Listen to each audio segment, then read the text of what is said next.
To give you one more example. In these days of Aza and Muharram, we talk of Umar ibn Saad. Umar ibn Saad was the commander of chief in Karbala for the Yazidi forces. And he was the son of a very eminent man. Right? Umar ibn Saad was the son of Saad bin Abi Waqqas, who had conquered lands for Muslims, and his father was held as a Sahaba of the Prophet, and he was held in very, very high rank. Umar ibn Saad was a man who had a mark of Sajdah on his forehead. That's how much he used to worship Allah. He used to get up in the middle of the night and pray Salatul Layl. He used to, this is someone, told me this once, I haven't read this, but I wouldn't be surprised if it's true. He put some, metal studs under his shoes because when he walks, he was afraid he should not step on any ants or creatures of Allah. So he wanted to make sure he makes noise so the creatures run away, so he doesn't harm them. This is Umar ibn Saad, the commander-in-chief who kills the grandson of the Prophet. Right?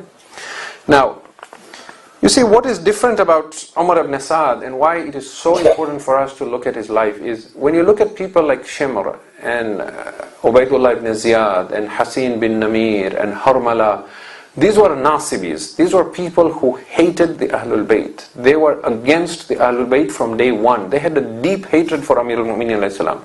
So their presence in Karbala does not surprise us. Umar ibn Saad was different. He didn't come to Karbala because of his hatred for Ahlul Bayt. He came to Karbala because of his love for the world. And that makes it more frightening for us because he is the commander-in-chief. And you need to ask yourself at some point, what would I do if I was in his place? He had this thing about the land of Ray. He wanted to be the governor of Ray. Ray is what is today called Tehran, in Iran. And it had fertile land and a lot of crops and agriculture, and his father had played a role in conquering Iran or Persia. So he had been exposed to that land and geography, and he knew what value it had. And Ubaydullah ibn Ziyad knew this about him. But he wanted somebody who is held in eminence in the Muslim community to go fight Imam Hussain. So he told Umar ibn Saad, if you go and stop Hussain in Karbala, I will put a good word for you with Yazid, and I will make you the governor of Ray. But the condition is you either bring the bay'ah of Hussain or you bring his head to me. One of the two. Now, look at this, and you can go read this in Sheikh Mufid's Kitab al-Irshad. He talks about this, and there are other books that detail the history of how Umar ibn Saad slid. When Ibn Ziyad told Umar ibn Saad, I want you to go to Karbala, he didn't go right away.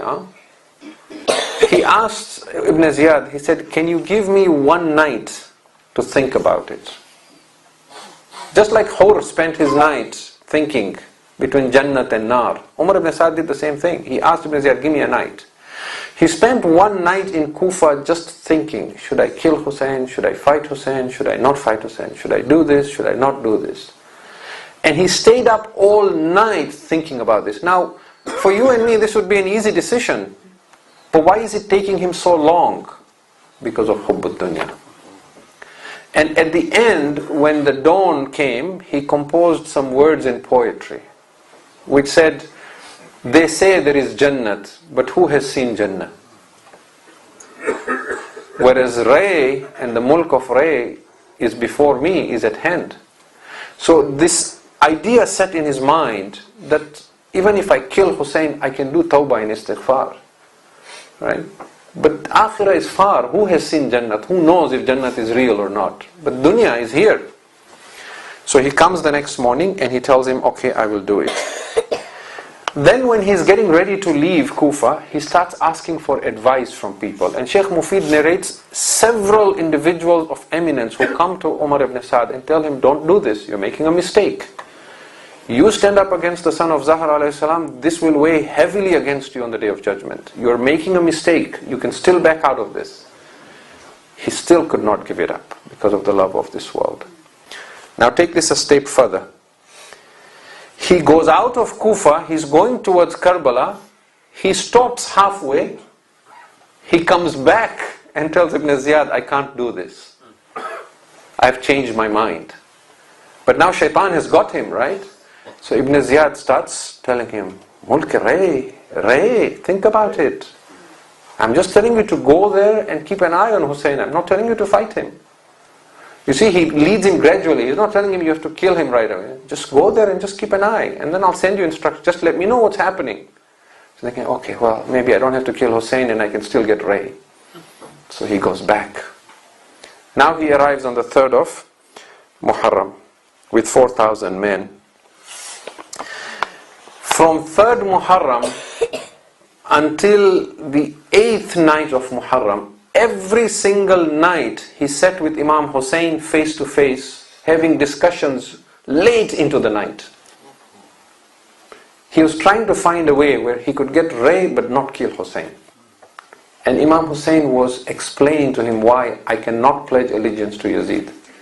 And Imam Hussain said to him, give up Ray, I will give you a better land than Ray. And when he finally said, I cannot give it up to Imam Hussain said, I tell you this with the knowledge I have, you will not eat even one seed from Ray.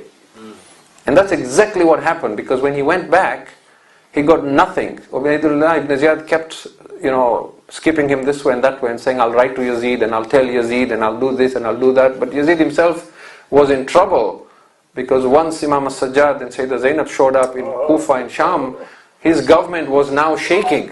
So he did not have the presence and the mind to even think of people like, Umar ibn Saad and Shimr, and they were now just collateral damage. They were nothing to him.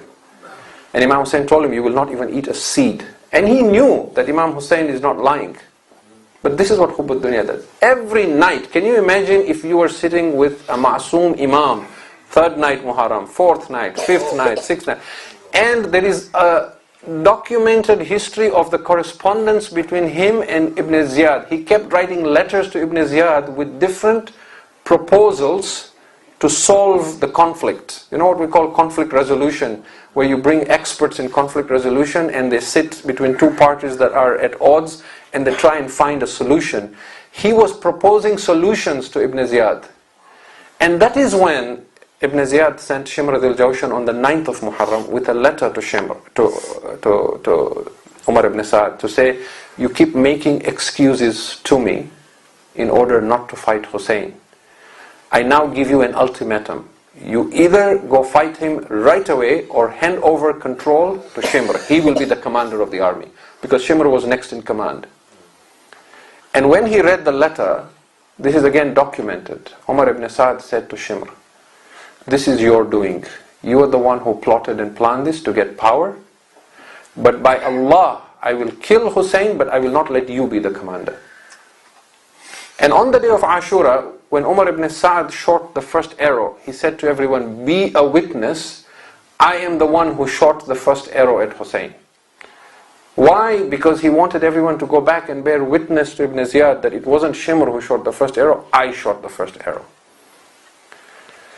Do you see, my dear brothers and sisters, and whoever listens to this, what Hubb al-Dunya does to an individual? He was not a man who hated the Ahlul Bayt. If he hated him, he wouldn't be sitting every night talking to Imam Hussain to find a way to save him. And the Ahlul Bayt knew that.